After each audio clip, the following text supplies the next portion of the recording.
la última patita de la clase es sobre las consecuencias del modelo neoliberal en nuestra clase número 12 de economía.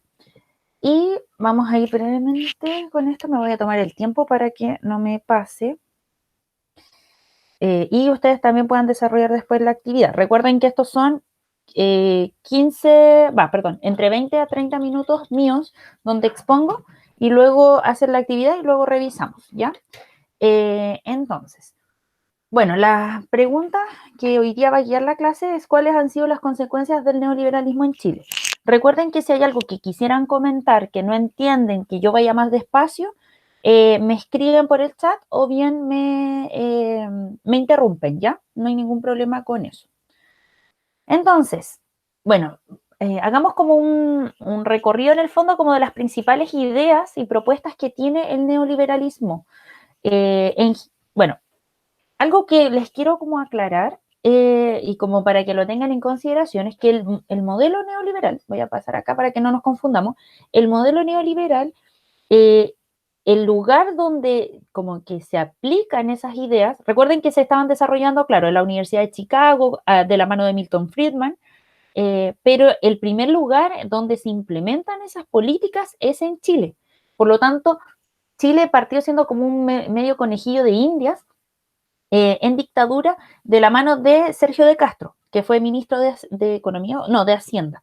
Por lo tanto, es súper importante el rol y ver como como el impacto que ha tenido ese modelo acá, porque fuimos nosotros quienes lo inauguramos de cierta manera y otros países en adelante fueron viendo nuestra experiencia y también asumiendo como ciertos comportamientos económicos parecidos a los nuestros y tomando ciertas precauciones en función de lo que a nosotros también nos ha pasado. ¿Ya? Eso es como lo primero que quiero aclarar y que es muy importante que lo tengamos en cuenta. Bueno, entonces, ¿qué características tiene el modelo neoliberal? En primer lugar, lo que busca es una apertura a los mercados internacionales. Como buen modelo de carácter liberal, lo que busca es la conexión y como la liberalización total de lo que es de lo que son los mercados. Por lo tanto, y recuerden que ya estamos en un periodo de Guerra Fría, donde con la caída del muro de Berlín y la caída de la Unión Soviética, vamos a enfrentarnos a un mundo totalmente globalizado y conectado. En función de eso es que el neoliberalismo encaja súper bien, porque lo que busca es que de que podamos tener contacto total con los productos y las materias primas que se están extrayendo o los productos que se están elaborando en cualquier parte del mundo, ¿ya? Entonces, lo primero que busca el modelo neoliberal es que nos podamos abrir completamente a lo que se está transando en el fondo en el exterior. Y eso va de la mano con esta segunda idea que dice disminución de los aranceles aduaneros. Con aranceles aduaneros nos estamos refiriendo al impuesto que tú pagas cada vez que tienes que exportar algo o importar algo. Recuerden que por exportación vamos a entender la actividad que implica sacar productos, vender productos al exterior, mientras que la importación es la compra de productos o de manufacturas de materias primas del exterior al interior, por así decirlo. Ejemplos de eso, nosotros exportamos materia prima, eh, exportamos madera, cobre, fruta, recursos marinos, etcétera. Importamos manufacturas y tecnologías, computadores, ropa, celulares, autos, aviones, todas esas cosas las compramos, las traemos como del exterior, ¿ya? Entonces, para poder nosotros abrirnos al mercado internacional, lo que necesitamos hacer es bajar el pago, el impuesto, para poder sacar o traer productos del exterior. Se supone que cada vez que tú, por ejemplo, quieres comprar, esto creo que se los dije en la clase pasada, este ejemplo, pero si yo quiero comprar a través de Amazon, a través de AliExpress, no sé, la plataforma que sea, si yo quiero comprar un producto de China, de Corea, ya lo voy a encontrar, no sé, a un determinado precio en la página. Sin embargo, cuando yo lo compre, se le va a añadir un valor adicional. Ese es el impuesto. A eso le llamamos aranceles aduaneros. Si nosotros quisiéramos proteger nuestra industria interna, por ejemplo, la industria interna de cosméticos, tendríamos que aumentar ese impuesto para que sea mucho más caro comprar, por ejemplo, el maquillaje coreano. Y por lo tanto, así desincentivas a la gente a que compre lo que está en el exterior y le incentivas a que compre lo que está dentro de nuestra economía nacional. Un ejemplo como claro de eso es, por ejemplo, no sé, si producimos zapatos, eh, si Chile quisiera proteger su industria interna y quisiera promover, no sé, por el que los chilenos compren zapatos chilenos, lo que tú tendría que hacer es que cada vez que alguien compre un zapato chino o un zapato, no sé, de cualquier otra parte, le aplica un impuesto mucho más alto, ya no de 2 lucas, sino de 20.000. Entonces, si un zapato te estaba costando 20, ahora te va a costar 40.000 con el nuevo impuesto. No sé si se logra entender esto. Entonces, cuando tú quieres abrirte al mercado externo, lo que haces es incluso reducir los aranceles aduaneros a cero. ¿Qué quiere decir eso? Que tú puedes comprar a precio costo lo que se está vendiendo en el extranjero. Y por lo tanto, tú también puedes bajar el valor de la exportación, de lo que se está sacando. ¿Se entiende esa idea o no?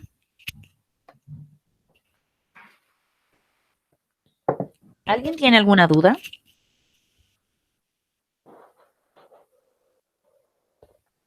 Si no tienen dudas, pongan en el chat no. Si tienen dudas, pongan sí, por favor. O activen sus micrófonos. No, profe, no, no. Ya, es que genial. Si de verdad ese no es, si ese no es real, estamos súper bien porque esta es como la base del neoliberalismo, ¿ya?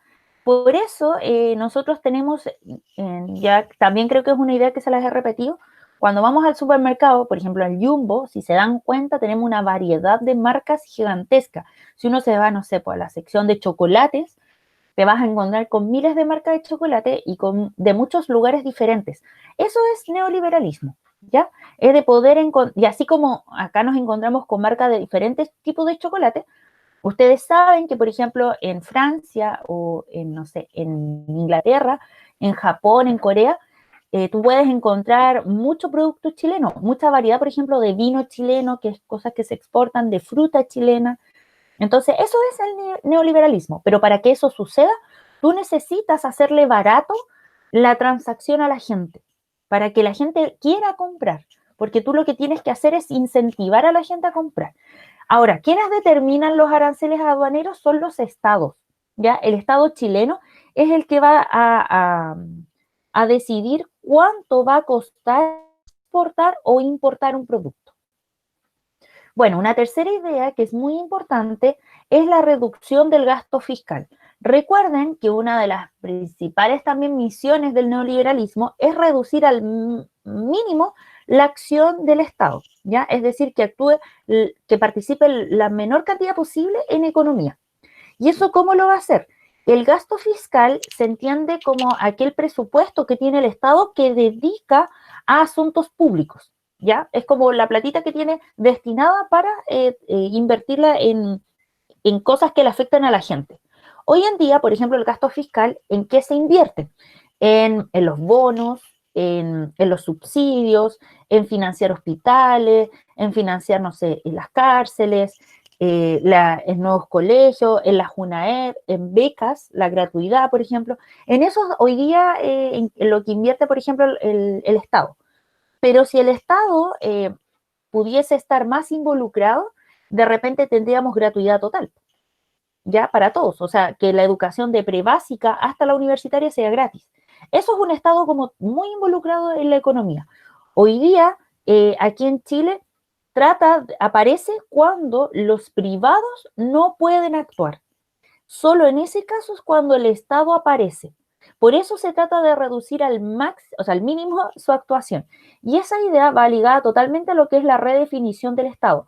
Antes teníamos un Estado completamente participativo, y digo antes en el periodo del modelo económico de crecimiento hacia adentro.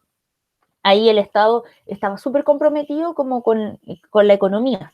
Después, con el neoliberalismo, se le cambia a un Estado subsidiario, y esta idea es muy importante, porque, como les vuelvo a repetir, el Estado solamente aparece en el ámbito económico cuando los grupos intermedios o, un sinónimo, los empresarios, no quieren o no pueden actuar. Un ejemplo es el Sename, ¿ya?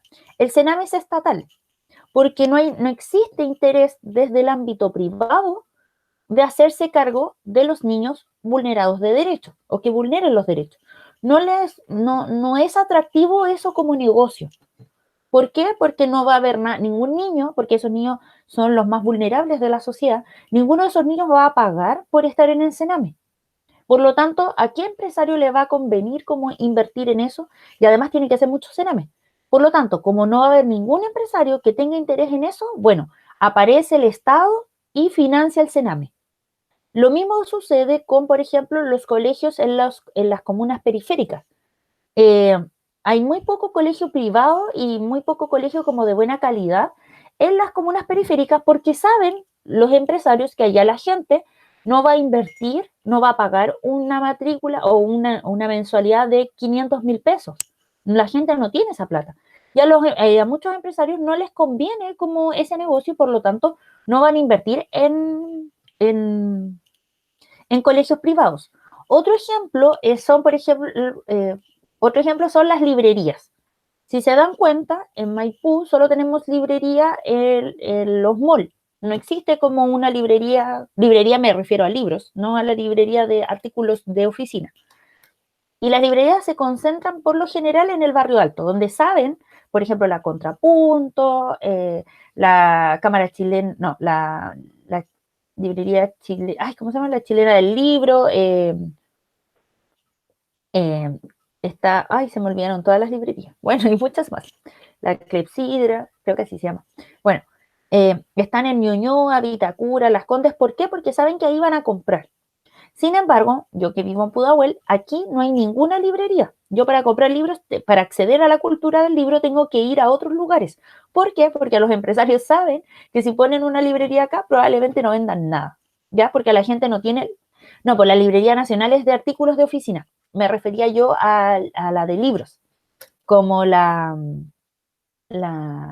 Antártica, Antártica, la Feria Chilena del Libro, o si se fijan, también las ferias de libros se hacen en ciertos lugares, pues aquí en Pudahuel no hay feria de libros, ¿ya? Entonces, y es ahí cuando el Estado aparece. Entonces, el ser un Estado subsidiario es aparecer cuando la extrema pobreza o la pobreza no tiene posibilidades de acceder a ciertos servicios, ¿ya? Entonces, a eso me refiero con la reducción del gasto fiscal y la redefinición del Estado. Estamos frente hoy día a un Estado subsidiario y ese es un elemento clave que lo evidenciamos en nuestro modelo económico y que está establecido, está escrito en nuestra Constitución.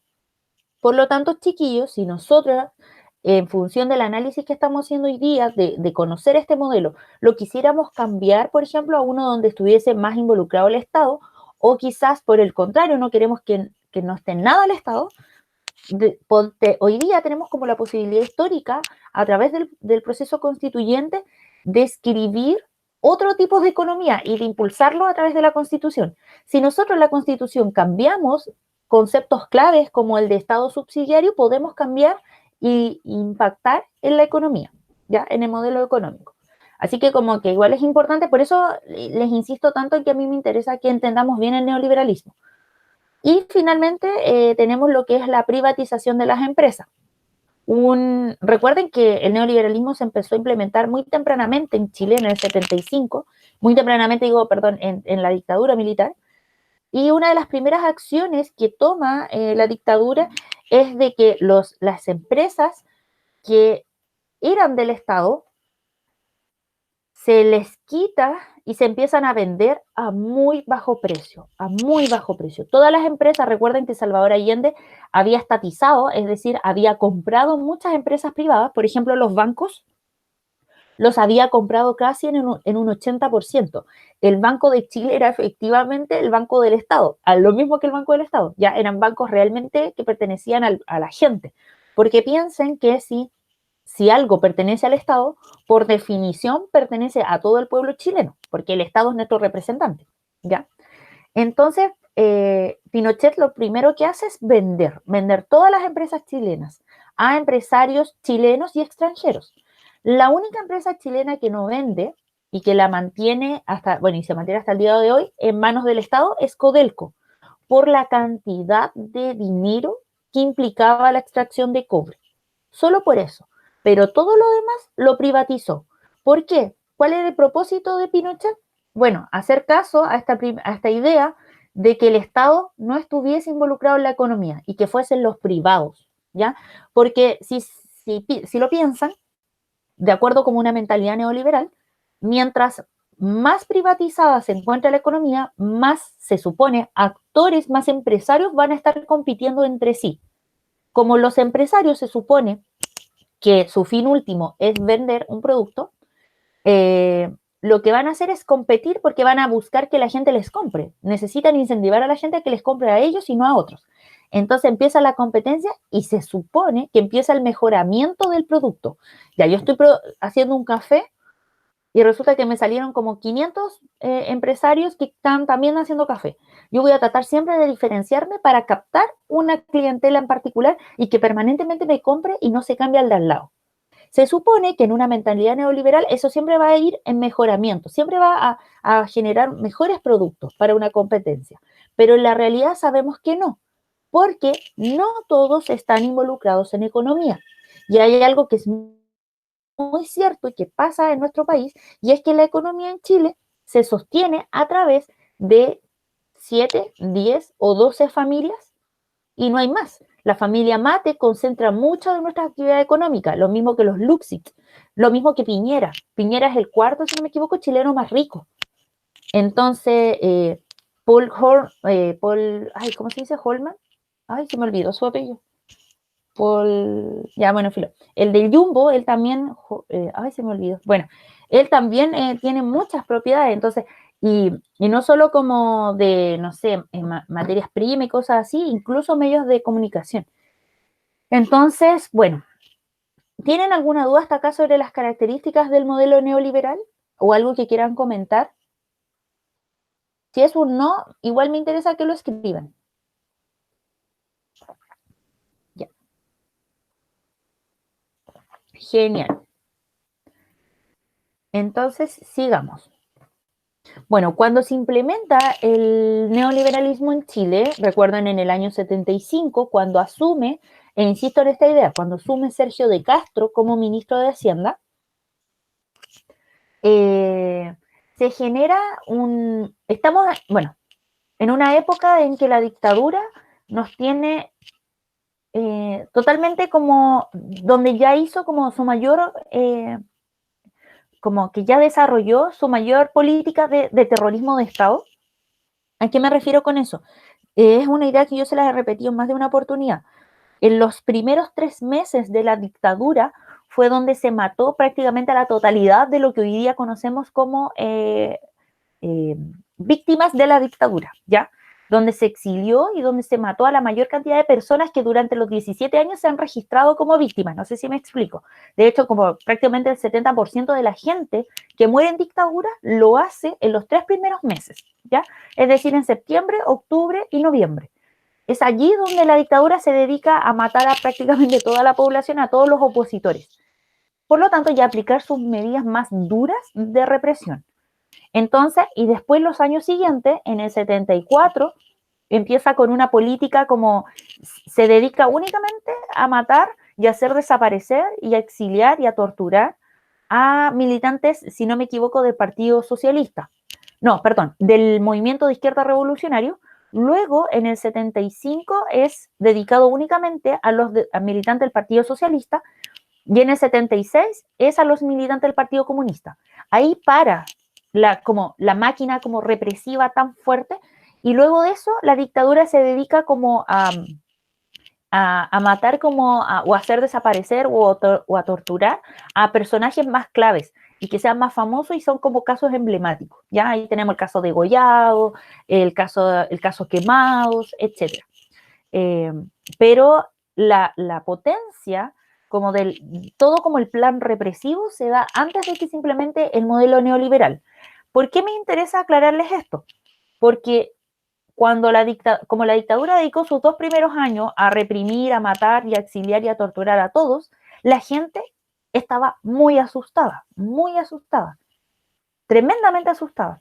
Entonces, llegan en el 76, 75, 76 a implementar un modelo económico donde la gente no tiene ninguna intención de meterse en política, porque saben que si lo hacen les puede pasar lo que ya le ha sucedido a otras personas, que los maten, que los exilien, que los torturen, que los persigan, o quizás no a ellos directamente, sino a su familia. Entonces la gente le genera mucho rechazo meterse en política. Por eso, en esta época no hay manifestaciones, no hay marchas, o sea, hay, pero muy poquito, porque la gente tiene mucho miedo, mucho miedo.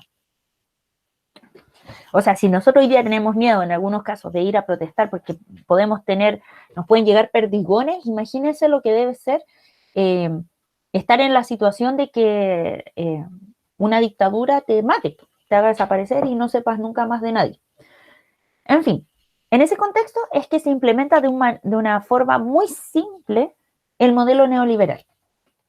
Y por lo tanto, entre el 75 y el 81 vamos a tener lo que se le llamó un milagro económico, un boom. ¿Por qué? Porque va a aumentar como drásticamente los índices económicos. ¿Por qué motivo? Porque se van a aumentar las importaciones. ¿Qué quiere decir eso? Que recuerden que el neoliberalismo quiere eh, eh, ampliar las relaciones económicas con los mercados internacionales. Por lo tanto, nosotros vamos a bajar el precio de los aranceles aduaneros y eso va a generar que va a llegar mucho producto del extranjero, ¿ya? En los 70, 80, en esta época, por ejemplo, va a llegar a Chile lo que es el jeans, ¿ya? Así como la moda, va a como llegar como muy de lleno en esta época toda esa onda como del jeans va a llegar porque van a aumentar las importaciones. Las empresas, así como las marcas muy reconocidas de jeans, gringas o europeas, van a llegar en esta época porque nosotros vamos a disminuir al mínimo el impuesto para que esas empresas puedan traer a Chile sus prendas para poder vender, ¿ya? Entonces, la gente va a estar como súper contenta de encontrarse en vitrinas con mucha variedad de cosas. Además de ello, esto va de la mano con la expansión del crédito. ¿Qué quiere decir eso? Que, bueno, se van a abrir muchos bancos y los bancos le van a permitir a la gente comprar a cuotas. Por primera vez se va a dar eso. No sé si ustedes han visto los 80. De hecho, a ver si saco ese capítulo para que lo veamos la próxima clase, o el extracto al menos. Cuando la Ana, bueno, para quienes han visto los 80, la Ana representa muy bien esta época del boom económico. Ella entra como a principios de los 80, como que muestra en el fondo donde hay una variedad muy grande como de productos que no son chilenos y que puede acceder ella, por ejemplo, como mujer y dueña de casa, a un crédito. Si yo puedo acceder a crédito, es decir, de que me presten plata y que yo después la pague en muchas cuotas, voy a poder acceder a bienes de consumo que nunca antes yo había tenido. El ejemplo más claro de esta época es que empieza a aumentar la venta de televisores. Y la gente de población, digo población que se habían tomado los terrenos y habían armado sus propias poblaciones, empiezan a tener televisores, ¿ya? Porque era algo que la mayoría de la gente quería tener. Y porque solo tenían radio y ahora empiezan con los televisores. ¿Y cómo acceden? A través del crédito.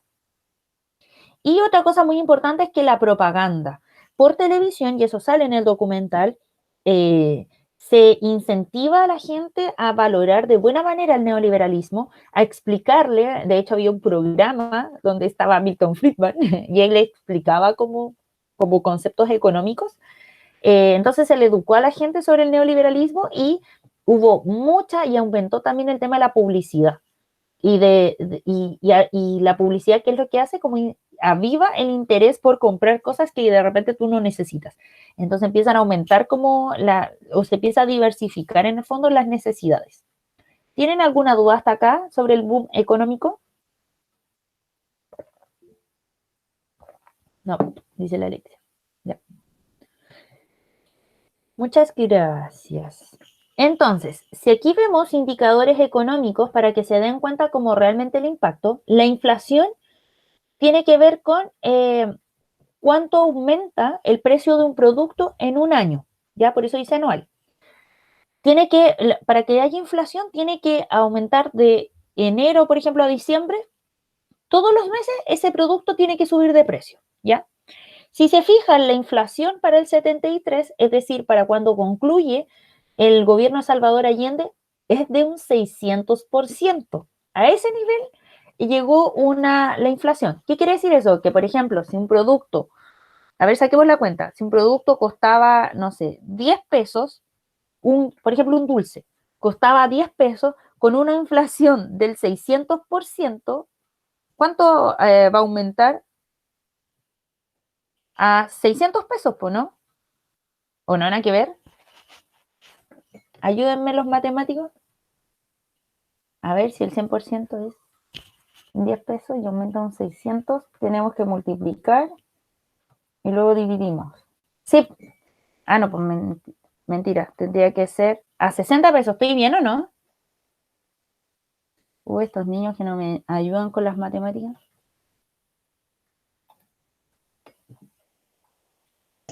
No sé, no caché el gráfico. ¿Quién me habló? Yo, el Nico. El Nico. No Ya, entendí el mira. gráfico. Ya, acá es la tabla. No sé, por algo escogí economía y no probabilidad. Gabriel, pero si todos sabemos que economía es matemática. Ya. Acá lo que estamos viendo es la cantidad de el porcentaje que, como dice el Gabriel, bueno, Gabriel, economía tiene mucha matemática, pues hay fórmula para sacar valores y tendencias. Siento totalmente estafada. Estafada, ya. Acuérdense que cuando sacamos la canasta, el valor de la canasta, y aplicamos matemáticas. Ya. Entonces, para el año 73, es decir, cuando concluye el gobierno de Salvador Allende, nosotros teníamos una inflación de un 600%. ¿Qué quiere decir eso? Que un producto de enero a diciembre del año 73 aumentó un 600% su valor. A eso se refiere. En un año. Imagínense. Es muchísimo, muchísimo, muchísimo. Nosotros, en la actualidad, la inflación es de un 3%. Es decir, los productos en un año aumentan en su valor un 3%. Es casi imperceptible lo que nosotros tenemos de inflación. En el 73 era de un 600%. En el 80 se disminuyó a un 31% y en el 81 a un 9,5%. Imagínense cuánto logró disminuir casi totalmente la inflación que se tenía en el 73. Es decir, los precios de los productos se regularizaron, dejaron de subir tanto. Siempre en crisis económicas pasa esto, de que hay un aumento del valor de algo. Por ejemplo, si el kilo de pan costara, no sé, 800 pesos, si eso costaba en enero, en diciembre de ese año, ese kilo de pan que costaba 800 aumentó a 4.800 en el 73. Mientras que ese kilo de pan en el 81, ¿cuánto aumentó? Perdón. ¿Cuánto era? 800 por 9,5 igual dividido en 100. Aumentó en 76 pesos. Entonces, si costaba 800 más 76, son 876 pesos lo que aumentó en el 81. Pero para el 73 aumentó 4.000 pesos. Es decir, si el kilo de pan en el 73 partió costando 800 pesos, a fines de ese año, como un ejemplo hipotético, el kilo de pan costaba 5.600. ¿Se entiende la idea de lo que es una inflación? Sí, profe. Ya. Sí. Genial. Entonces, es tremendo como el impacto que tiene una inflación. Y de hecho, los estados se tratan de preocupar mucho de mantener a raya la inflación. Hoy, hace muy poco, Venezuela fue como un emblema de ese nivel como de inflación. Tuvo valores de ese tipo. Hoy día yo les contaba que nuestra inflación es baja, es de un 3 o un 4%, muy chica. Bueno, crecimiento económico. ¿Qué quiere decir eso? Que cuánto es la diferencia entre lo que hemos vendido y lo que hemos comprado. Entonces, eso siempre tienen que ser valores positivos. ¿Qué quiere decir eso? Que vendamos más de lo que compremos, ¿ya? Para ganar más plata. En el 73 estábamos con valores negativos. Nuestro crecimiento era de un menos 0,4%. Eso quiere decir que no estábamos creciendo económicamente.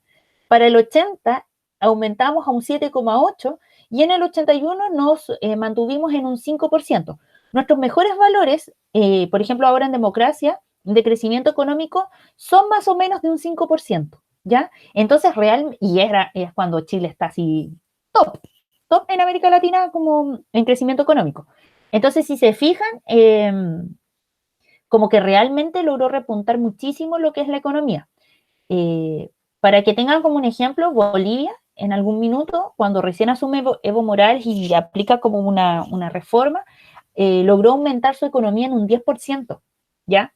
Lo normal es que el crecimiento económico esté entre un 5, un 7%. Eso es como lo normal y lo que se espera siempre. Y este año se proyectaba crecer un 1%. Creo que aumentamos en algún minuto a un 2%, pero como que no se proyecta más por la crisis en la que estamos atravesando.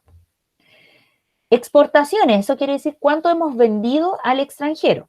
Si para el 73 vendíamos 1.300 millones de dólares, para el 80 vendíamos 4.705 millones de dólares y eso se establece, como que se normalizó en el 81 con 3.800 millones de dólares. O sea, cuadruplicamos la cantidad de plata que nos llegaba por vender.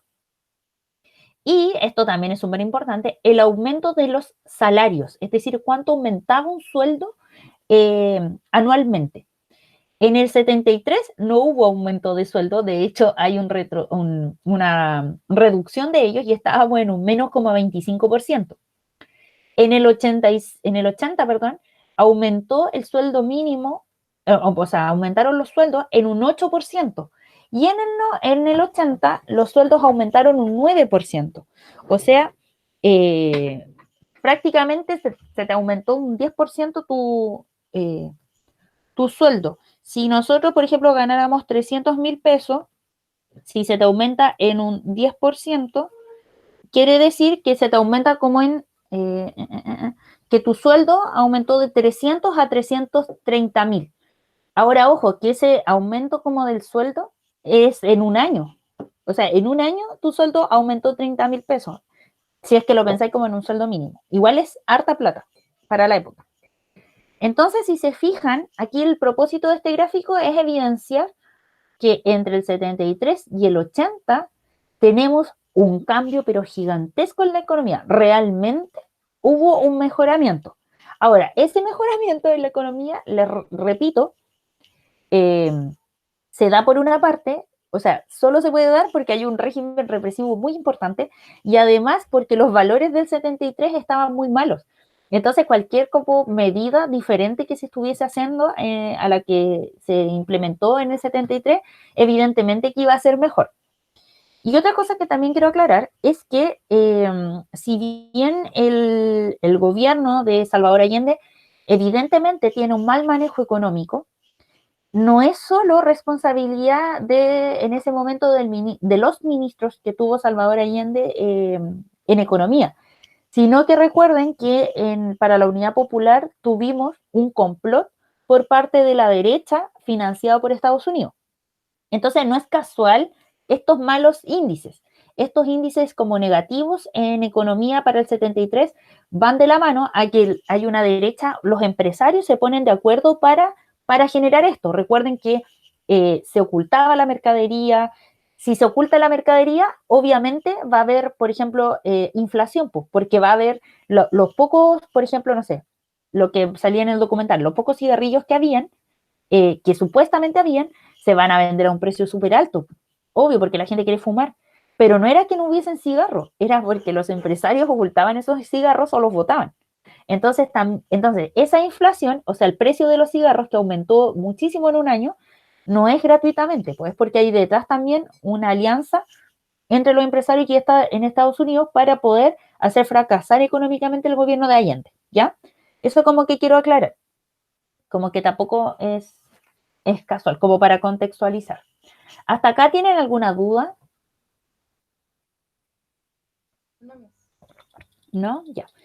Yo creo que, porque igual me queda harto por explicar, yo creo que en función de la hora quizás no alcancemos a terminar de ver el documental, pero no se preocupen por eso porque sí o sí lo vamos a dejar como tarea para la próxima clase. O sea, yo les voy a dar el tiempo para que lo puedan hacer.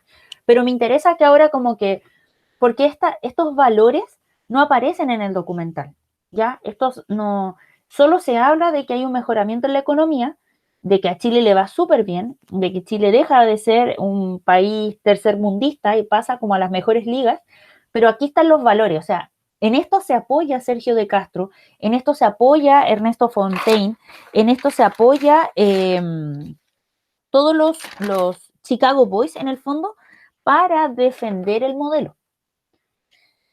Ahora, sin embargo, en el 82 hay una crisis que es de carácter mundial y que afecta a Chile. Uno de los peligros que tiene el abrirse completamente al mercado internacional es que cualquier crisis internacional a nosotros nos va a afectar muchísimo. ¿Por qué? Porque nosotros vamos a depender mucho de cuánto nos compren o cuánto nosotros le podamos comprar a las potencias extranjeras.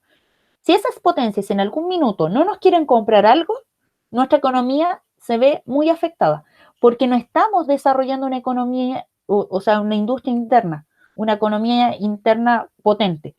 Lo que estamos haciendo es hipotecar de alguna manera nuestras materias primas, vendiéndoselas a las potencias extranjeras para comprarles a ellos las manufacturas.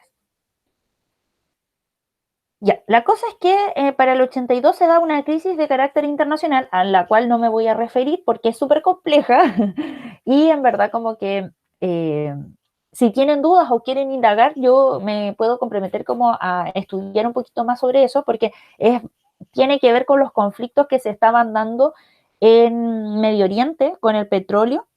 Entonces, como que ahí hay un aspecto que a mí me cuesta un poco entender, pero me puedo comprometer a averiguarlo si es que hay alguien que necesita saber de qué se trata eso, como para entender todo.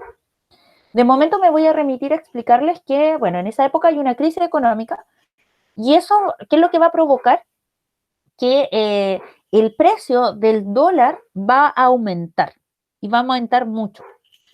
Si el precio del dólar aumenta, va a ser más caro comprar, ¿ya? Y ahí viene como el tema de la exportación y la importación. Porque resulta, porque va a ser más, supongamos que antes para comprar un celular yo necesitaba $1 y el dólar estaba a 500 pesos. Si el precio del dólar, por ejemplo, hoy día, no sé cuánto estará, pero supongamos que aumenta a 1.000 pesos, ¿ya? Por esta crisis económica.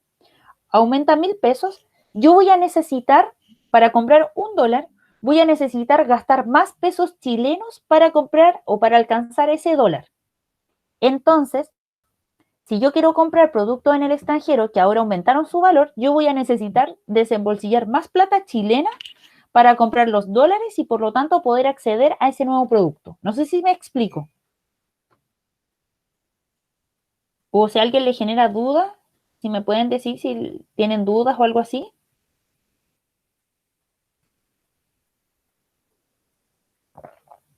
Chiquillos, chiquillas.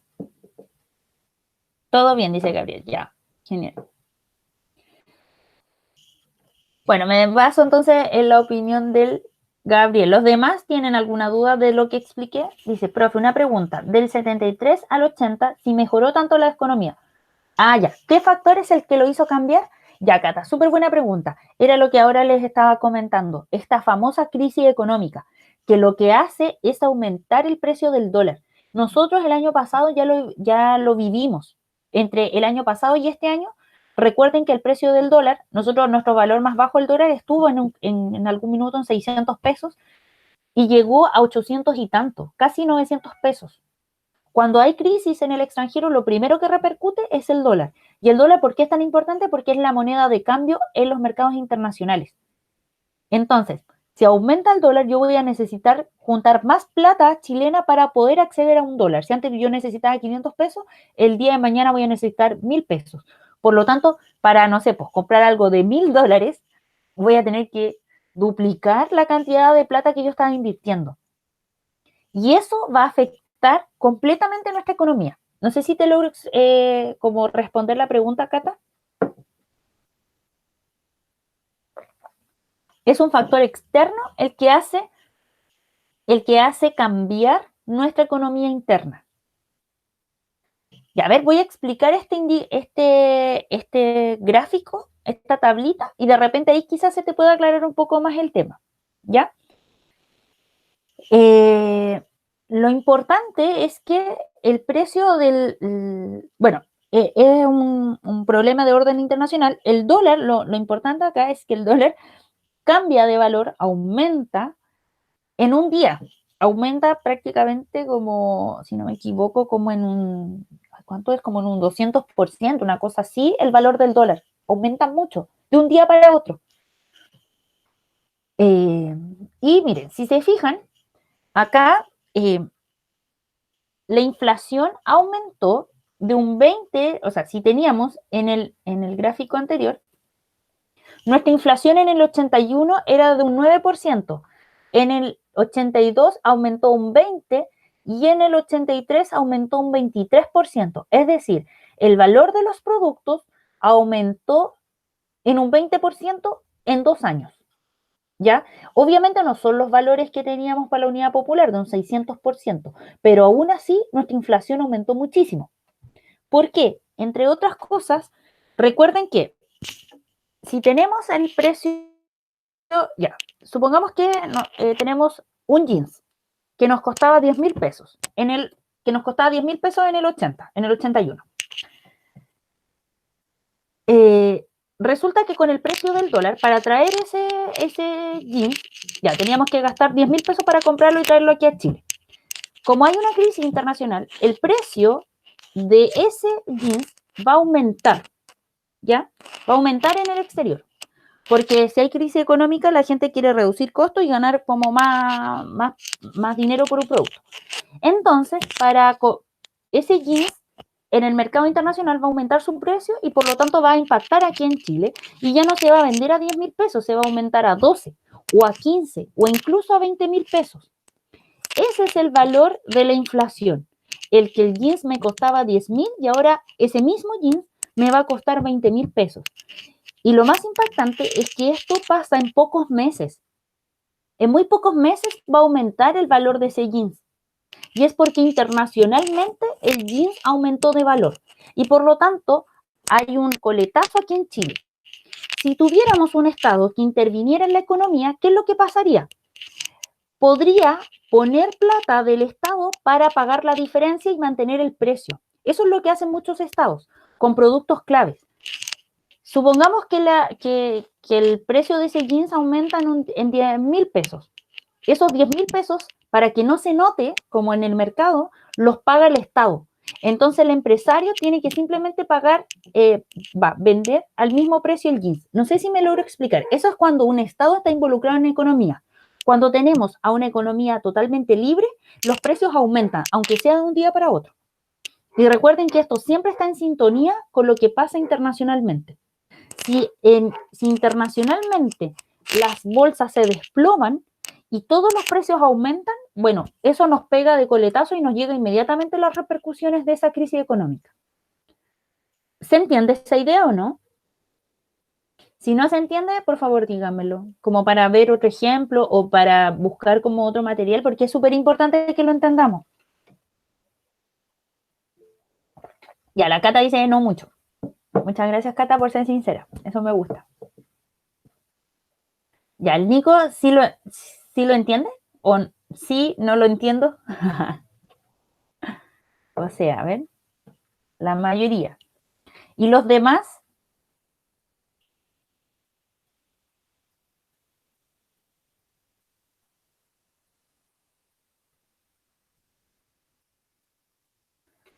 A ver, le voy a preguntar a la Alexia, ¿está ahí?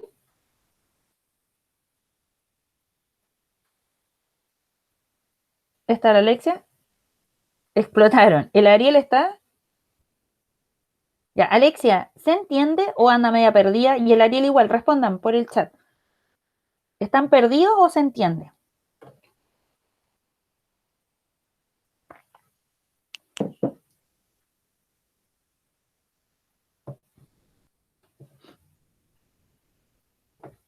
Mientras ustedes responden, yo tomo café. Profe, aprovechando el silencio, entonces la idea de esto es que dependemos del mercado exterior, ¿cierto? Totalmente. Dependemos totalmente. Hoy día lo estamos viendo. Hoy día Y para antes, nosotros. y antes cuando no, el Estado como que no, o sea, como que intervenía, no dependíamos de afuera, ¿o sí? Dependíamos, pero no tanto. Porque Porque había se un manejaba el Estado dinero adentro, ¿no? Como dentro exacto. del país. Ah, ya. Exacto. Por ejemplo, ¿por qué no dependíamos tanto? Porque nosotros estábamos siendo, por ejemplo, productores de televisores. Entonces, aunque aumentara el precio de los televisores como chinos, daba lo mismo, porque nosotros teníamos nuestra propia industria interna y teníamos como competencia y había un Estado que se preocupaba de ese, y siempre los productos chilenos iban a ser más baratos que los extranjeros. Ah, y entonces ahora como se están comprando como productos del exterior, tenemos que como acomodarnos al precio que ponen ahí. Exacto, sí, pues, Ah, por ya. ejemplo, en una eventual guerra entre China y Estados Unidos, donde eso indudablemente va a impactar en no sé, po, en las carcasas que estamos comprando los celulares, porque las carcasas son todas chinas, po. Ujú. Supongamos que ya estamos en una guerra interna, o sea, en un conflicto económico internacional, ya, y nosotros compramos carcasas, las compramos a 100 pesos. Por concepto de aduana, ya nos aumentó a 110 pesos y nosotros obviamente para ganar platita las vendemos a 200 pesos, ya súper baratas. Si hay una guerra comercial, esas carcasas en China van a aumentar de precio. ¿Por qué? Porque China se va a dedicar a, no sé, a producir misiles, a pelear con Estados Unidos y toda su economía se va a dedicar a eso. Por lo tanto, aquel chino que producía las carcasas va a ver dañada su producción de carcasas porque o quizás va a tener que dedicar su negocio a lo que China le pida o bien va a tener que cerrar o va a tener que despedir a sus trabajadores porque toda la economía va a estar en función de una guerra. Entonces, ese chino que producía esa carcasa súper barata, que me la vendía a 100 pesos, probablemente para poder sobrevivir va a tener que aumentar a 500 pesos esa carcasa.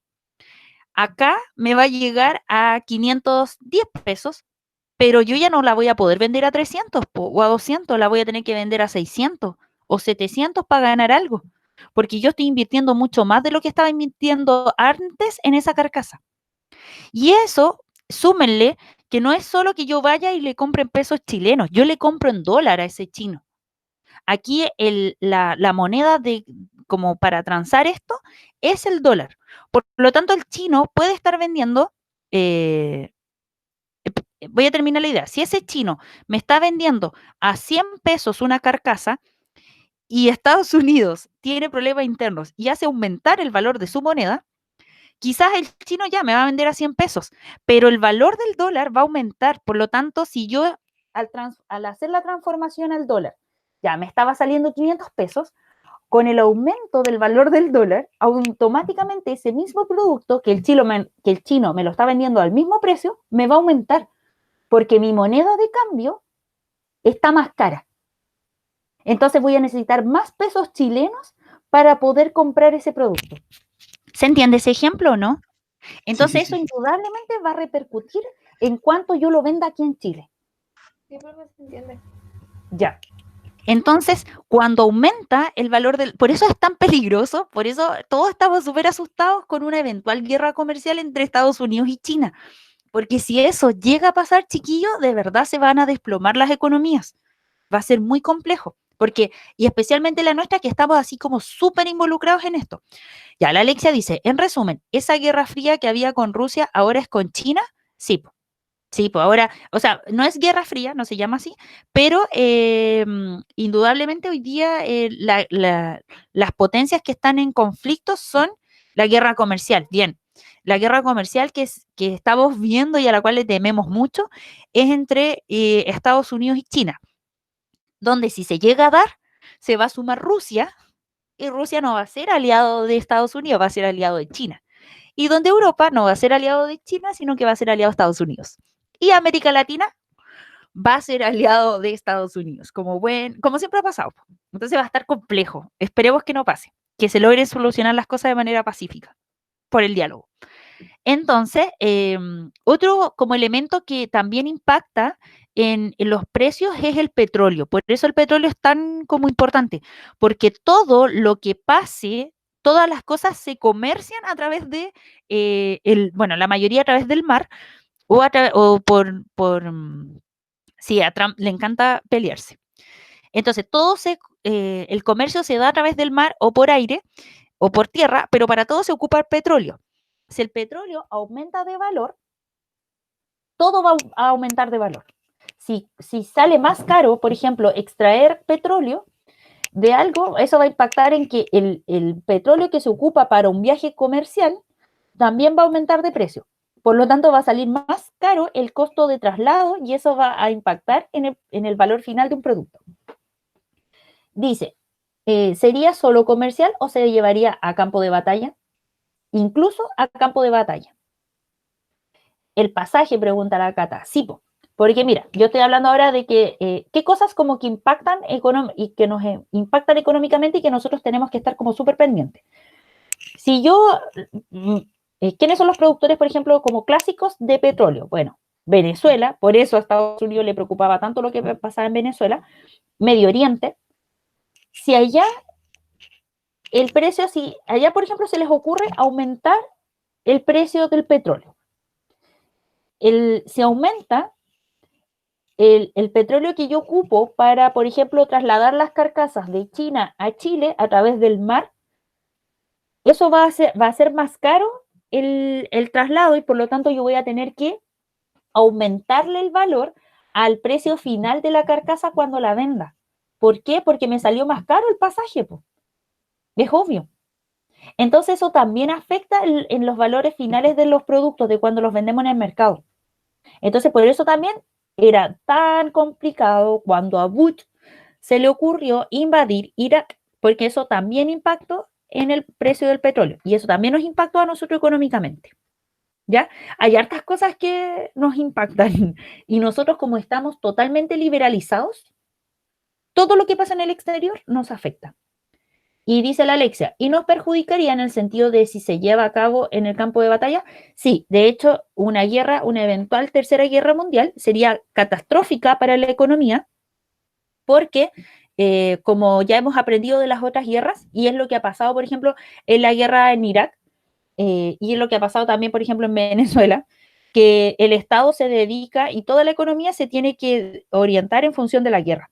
Tienes que saber cómo, no sé, pues generar armas, alimentar a tus soldados, abastecerte como de medicamentos para tus soldados y poder vencer al enemigo.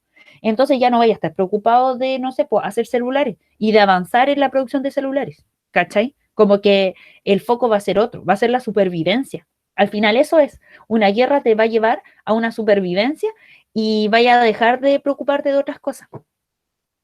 Y si, por ejemplo, en un país como Chile, que está dedicado a, nos estancaríamos en el tiempo, justamente. Chile, por ejemplo, que tiene un problema súper grande, que es el de dedicarse a los servicios en un evento, bueno, hoy día lo estamos viendo, en una pandemia, que es como la lucha contra el virus, como en esa guerra estamos en una guerra como biológica y de supervivencia. Si se fijan, Chile no genera turismo, se estanca toda nuestra economía.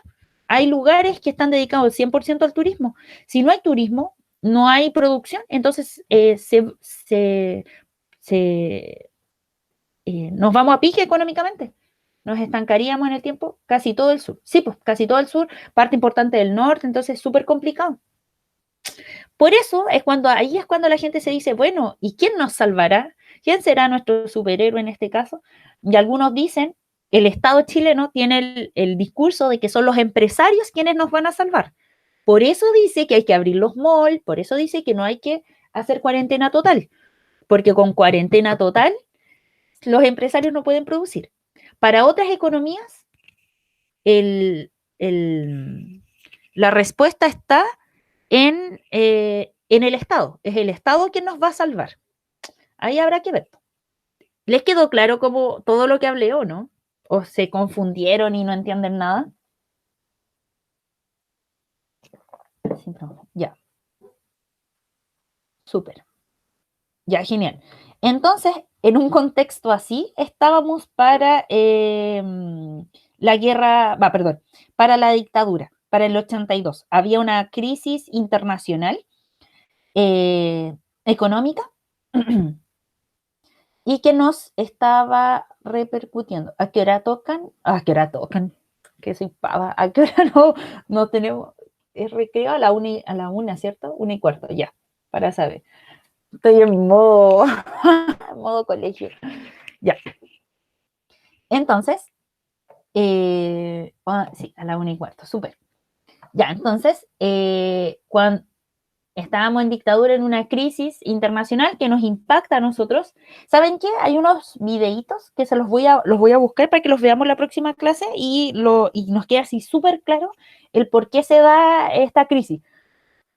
Algo que les quería comentar es que este boom económico, como retrocediendo un poquito, este boom económico entre el 75 y el 82, donde se evidencia súper claro en Chile, como que es muy evidente para el Festival de Viña. Ahí es donde queda clarísimo que Chile estaba bien económicamente, porque es la época en que se traen como a los mejores artistas. No sé si han visto cada vez que se da el festival, como que recuerdan esa época en que vino un año en que vino Camilo Sesto, el Puma Rodríguez, Julio Iglesias, venía, no sé, los más top de los top, vino, no sé, por ese minuto Miguel Bosé, venía Luis Miguel, como, y eran famosos ya en esa época, y era como full glamuroso y como que venían de verdad como gente muy importante. Bueno, solo se pudo hacer porque nosotros estábamos como súper bien económicamente y le podíamos pagar a esos artistas. Entonces, como esa época de oro del festival se evidencia o sea, esa época de oro del festival se da porque económicamente Chile le estaba yendo como súper bien. Y eso también eran plataformas como para difundir el mensaje de que, oye, el neoliberalismo es bacán. Y de hecho, si lo piensan, hasta el día de hoy se sigue como insistiendo en esa idea. O sea, ojalá volviéramos como esa época del festival donde teníamos esa calidad de artista. Si ustedes piensan en el mensaje como implícito de eso, es como, o sea, el neoliberalismo en esas condiciones lo mejor, pues porque nos entretiene y nos tiene como ese tipo de artistas. Dice, este año con suerte lo más bacán, que dice la Alexia, lo más bacán, y entre comillas fue, sí, pues Maroon 5, sí, totalmente. Bueno, a mí no me gustan mucho, pero sé que son bacanes. Ya, sigamos.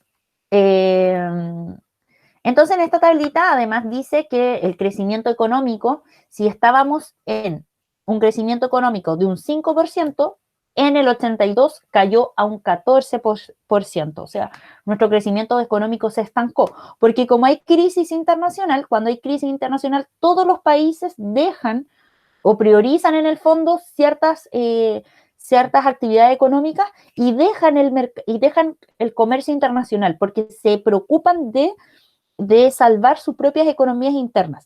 Y nosotros que estamos así como expuestos totalmente a lo que pasa internacionalmente, si no nos quieren comprar, pucha, nos afecta de una. La industria dejó de crecer y bajó en un 21%, la construcción en un 23%, nuestras exportaciones cayeron a un 9%, y eso es súper importante, es decir, nosotros recuerden que en esta época también estamos exportando materias primas. El cobre es una de nuestras principales materias primas que estamos exportando y cae en un 9%. Es decir, la gente no nos estaba comprando. Y esto es súper importante. El desempleo en Chile hoy día, si se fijan, está creo que al borde de un 8%, pero eso es de acuerdo a los indicadores de marzo. Es probable que cuando aparezcan los indicadores de junio aumente mucho hoy día el desempleo, porque hay mucho, mucho desempleo. Pero para esa época, para el 82, aumentó a un 19% y para el 83 un 26%. El desempleo en esa época alcanzó un récord histórico en la historia económica de Chile, que es de un 32%.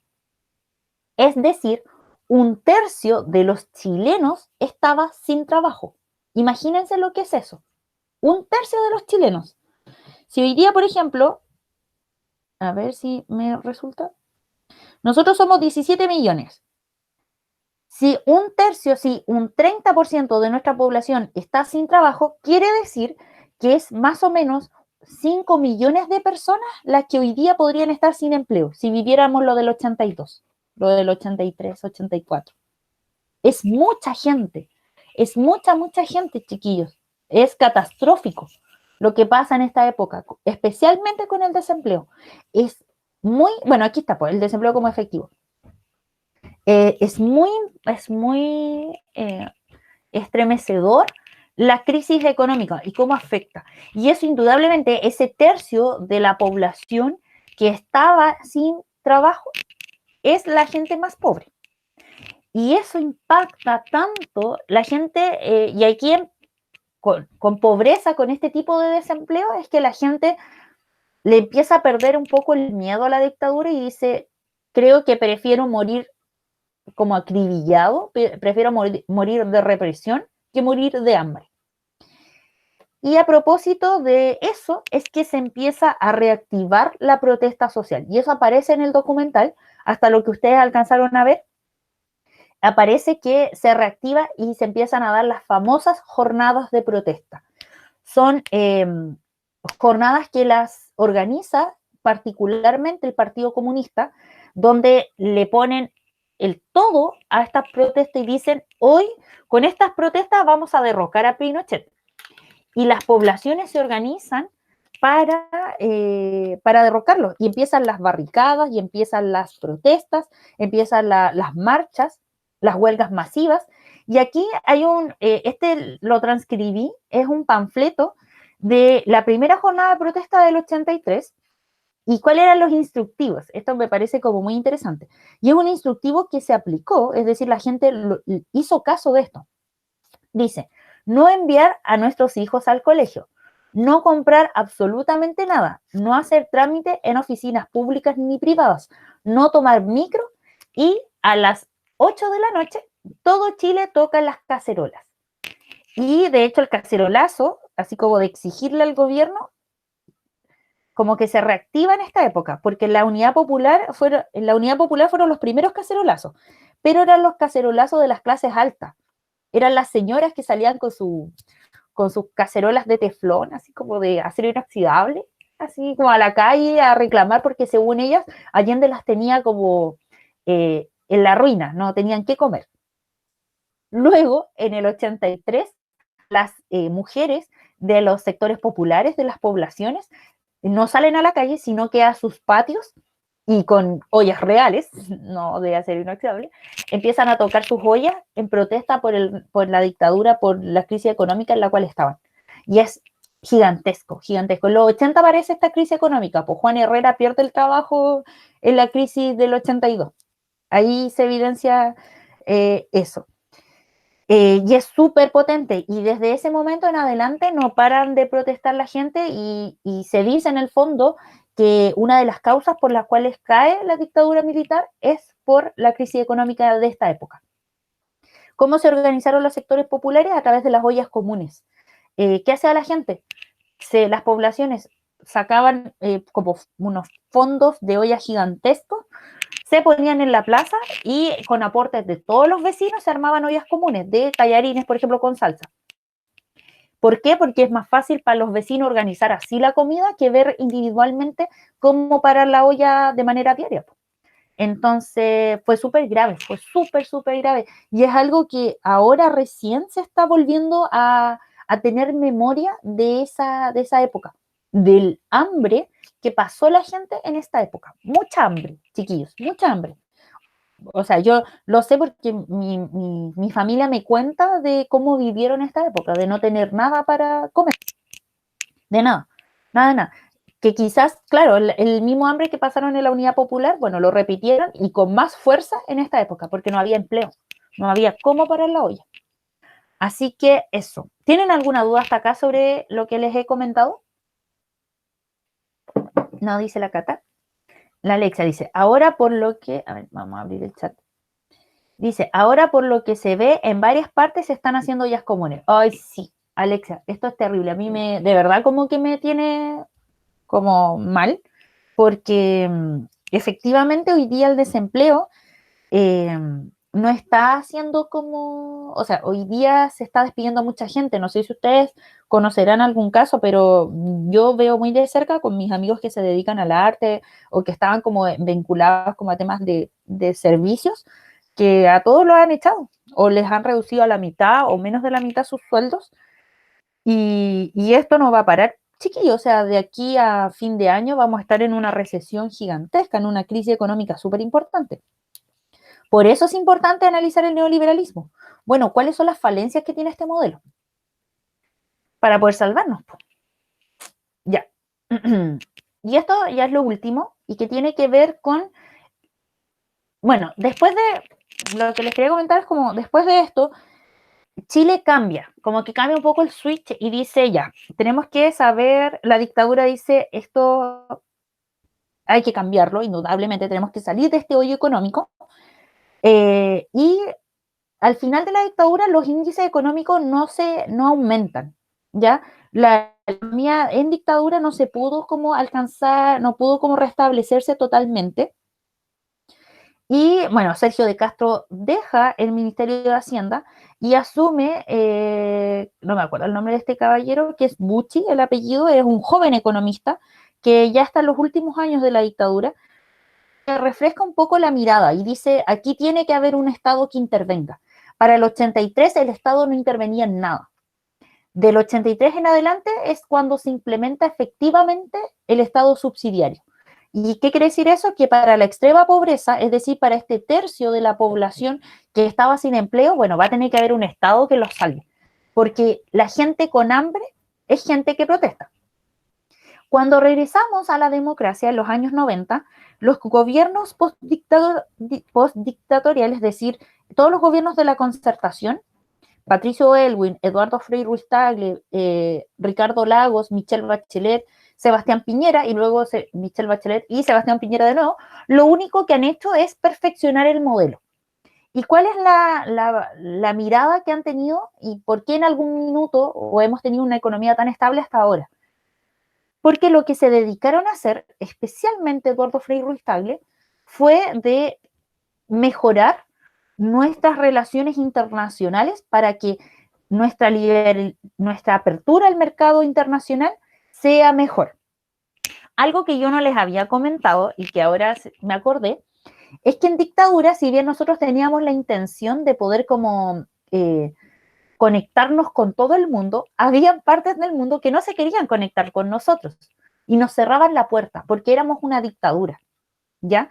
Había muchas partes del mundo, por ejemplo, Suecia, México, parte importante de Europa, que no tenía intenciones, inclusive Estados Unidos, que no tenía intenciones de tener relaciones comerciales con Chile hasta que no dejara de ser dictadura.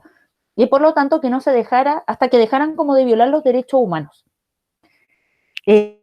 Cuando aparece la democracia en Chile, los países del extranjero dicen, bueno, ahora que está en democracia, nos interesa realmente como hablar con Chile y negociar. Y hay tres estrategias como para conectarnos con el mercado internacional. Y a esto se han dedicado nuestros antiguos presidentes. En primer lugar, la apertura unilateral. ¿Qué quiere decir eso? Que Chile tenga relación directa con un país y podamos tener como un acuerdo comercial que nos favorezcan a ambos. Son los famosos tratados de libre comercio, donde yo le digo, si es unilateral, es que yo le digo, por ejemplo, a Estados Unidos, mira, Estados Unidos, yo te voy a permitir a ti que tú traigas tus productos a Chile y no te voy a cobrar nada en aranceles aduaneros. Tú vas a poder traer todo lo que tú quieras. O bien le puedo decir a Estados Unidos, o yo te voy a vender a un precio muy bajo todas mis materias primas. Eso es una apertura unilateral en la que Chile en el fondo se desnuda al extranjero y le dice, yo te doy todas las garantías para que tú puedas invertir aquí en Chile. Todas las garantías que tú necesites. Una apertura bilateral es que los dos países se ponen de acuerdo para que sea conveniente para ambos una relación comercial. Y ahí vienen los tratados de libre comercio. Chile en la actualidad tiene muchos tratados de libre comercio y tiene tratados con los países más importantes del mundo. Estados Unidos, China, ¿ya? Con ellos tenemos tratados de libre comercio. ¿Y en qué consiste esto? En que nosotros nos sentamos y a Chile le conviene porque recibirá los impuestos. Sí, pues, a Chile le conviene, miren, ¿qué es lo que hacen? ¿Cómo se hace esto en términos súper concretos? Si ustedes se acuerdan, no sé, pues Michelle Bachelet viaja a China, o Sebastián Piñera viaja a China, se reúne con el presidente de China, o Sebastián Piñera hace poquito se reunió con Donald Trump, conversan y llegan a acuerdos a puertas cerradas. Y probablemente, ¿qué le dice Sebastián Piñera a Donald Trump? Mira, yo te voy a vender a muy bajo precio materias primas. ¿Por qué te lo voy a vender a bajo precio? Porque resulta que el arancel aduanero para la exportación de materia prima va a ser bajo, va a ser muy bajo. Te va a salir quizás valor cero, pero eso solo lo voy a tener contigo. Y mira, tú vas a poder, si tú tienes quieres como relacionarte con Chile económicamente y tú firmas este tratado, yo te aseguro que comprar cobre, comprar madera, comprar productos marinos y todo lo que tú no puedes producir, comprar litio va a ser muy barato para ti. Te lo voy a dejar, no sé, a un impuesto de un 1%. Y es conveniente para ti porque resulta que a todos los otros países del mundo yo se los vendo de un 3% en adelante. Ese es el valor del impuesto que yo le pongo. Entonces, para ti va a ser un precio preferencial. Y va a durar, no sé, 3 años, porque es lo que va a durar este tratado. Pero yo necesito que tú me asegures ciertas cosas. Entonces, Donald Trump le dice a Sebastián Piñera, mira, yo voy a hacer que ciertas como multinacionales, Walmart, por ejemplo, ponga un montón de líder en Chile y que además sea barato para ustedes acceder a los productos que ustedes no pueden producir. Y yo voy a hacer, por ejemplo, que, no sé, marcas como Mac lleguen a Chile, firmen con ustedes y que sea súper barato para ustedes comprar. Entonces, por eso nosotros, por ejemplo, si se preguntan por qué en el último tiempo se han abierto nuevas tiendas, como de nuevas marcas han llegado a Chile, es a propósito de estos tratados, que tienen a puertas cerradas nuestros presidentes y dicen, ya, en 5 años nosotros vamos a firmar este tratado donde tú te comprometes a que nos van a llegar a bajo precio, por ejemplo, tecnología, y yo te voy a asegurar que la compra de la materia prima para ti sea súper barata. Porque si lo piensan, Estados Unidos solo puede producir tecnología comprándole litio a Chile, o solo puede generar tecnología comprando cobre de Chile.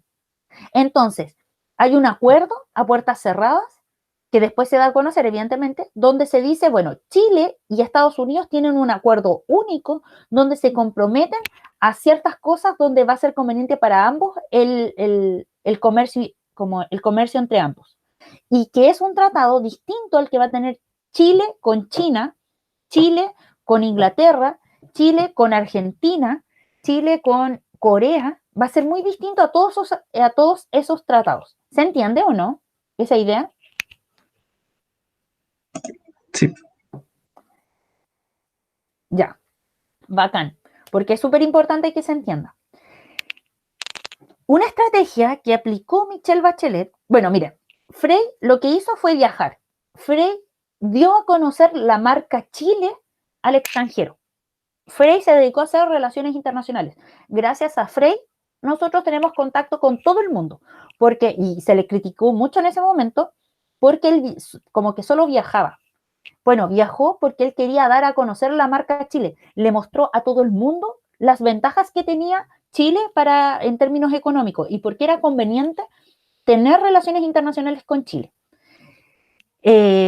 Ricardo Lagos, ¿cuál fue su aporte a la economía? Bueno, ya tenemos ya el mundo nos conoce, porque recuerden que estábamos en dictadura, pues estábamos como medios aislados. Bueno, el mundo nos conoció. Ricardo Lagos empezó a privatizar y empezó a decir, empresa española, quiere invertir, mire, hágalo acá. En la electricidad le va a ir bien, le va a convenir. Y empezó a involucrar a los empresarios. Ya, Frey muestra a Chile a los empresarios extranjeros. Ricardo Lagos les da la oportunidad a los empresarios extranjeros para que inviertan. Michelle Bachelet, ¿qué es lo que hace? Mejora aún más la marca Chile. ¿De qué manera? Demostrándole al mundo que Chile es responsable en materia de derechos humanos. Y eso es súper importante. Un país que no sé, firma todos los tratados de derechos humanos, que se porta súper bien en temas de derechos humanos, es un país más confiable para invertir. Porque un país que defiende a las personas con las cuales vive es un país que probablemente no va a tener como manifestaciones, no va a tener la crisis económica que tiene, por ejemplo, o sea, la crisis social que tiene Venezuela. Es un país que, como en armonía, porque es probablemente un país que se va a preocupar de su gente. Algo muy parecido a lo que hacen los países en Europa. Los países, digo, así como Suiza, como Noruega, como Suecia, que tienen un respeto muy importante a los derechos humanos y por lo tanto son poblaciones son poblaciones que si se fijan, no tienen mayores conflictos entre sí. Eso es lo que hace Michelle Bachelet. Le demuestra al mundo que Chile es seguro para invertir, porque Chile se preocupa de tener un modelo político y social seguro. Esto hasta cierto punto. Entonces, en el primer gobierno de Bachelet, y lo mantiene Sebastián Piñera, lo que se preocupan es de mejorar esta marca. Y también Michelle Bachelet y especialmente Sebastián Piñera, ¿a qué se dedican? A firmar tratados bilaterales, estos tratados de libre comercio. Entonces, lo que hacen es sellar, es decir, mira, Chile es confiable, Chile tiene estas ventajas, y lo que yo voy a hacer ahora contigo es hacer un contrato por cierta cantidad de años entre países donde nos comprometamos a ciertas reglas económicas. Porque si no tenemos esos contratos, estamos en el fondo más a la deriva de lo que pueda pasar internacionalmente. Ahora, por ejemplo, independiente de lo que nos pase, si hay una crisis comercial, nosotros tenemos un tratado con Estados Unidos, donde Estados Unidos se compromete a ciertas cosas. Por lo tanto, independiente que a Estados Unidos le pueda ir muy mal económicamente, se tiene que mantener el compromiso que tiene con Chile, porque hay un contrato de por medio, que es este famoso tratado. ¿Ya? Entonces, si bien nosotros estamos súper expuestos a lo que pasa internacionalmente, hay tratados que de cierta manera nos dan estabilidad en el largo plazo. De eso se preocupó Michelle Bachelet y Sebastián Piñera. Y además también se preocuparon ambos dos, en sus dos gobiernos, de mejorar nuestras relaciones multilaterales. ¿Cuáles son las relaciones multilaterales? De que Chile pertenezca también se pueda como unir a ciertos como grupos económicos. Ejemplo de eso, la PEC, como agrupación de países que dan hacia el Pacífico, donde está Estados Unidos, está Venezuela, no, perdón, está Perú, está Ecuador, está China, está Japón, todos los países que dan hacia el Pacífico, está Canadá, se reúnen, todos los países que dan hacia el Océano Pacífico se reúnen y establecen como ciertos acuerdos entre ellos. Bueno, nuestros dos últimos presidentes se han dedicado a mejorar nuestras relaciones y como nuestra presencia en esas instancias. Por eso se llaman multilaterales, porque hay muchos países involucrados. Por eso era importante para nosotros el año pasado haber sido como los anfitriones de la PEC, porque eso nos iba a dar como una buena mirada como para los demás, pero con la crisis social que se vivió fue imposible. O lo mismo con la otra, con la COP25. La idea en estos años, Piñera, una de sus ideas económicas era poder como posicionar a Chile como un líder de estas relaciones multilaterales. Pero con la crisis que se está viviendo actualmente, se paralizó toda buena intención. Y esa es como, a grandes rasgos, como hice una revisión muy extensa de lo que es el neoliberalismo y cómo se ha dado y cómo se ha perfeccionado. ¿Tienen alguna duda hasta acá, chiquillos, chiquillas?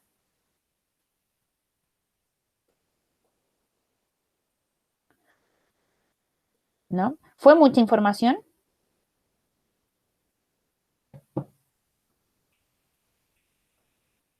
No, voy a dejar de grabar porque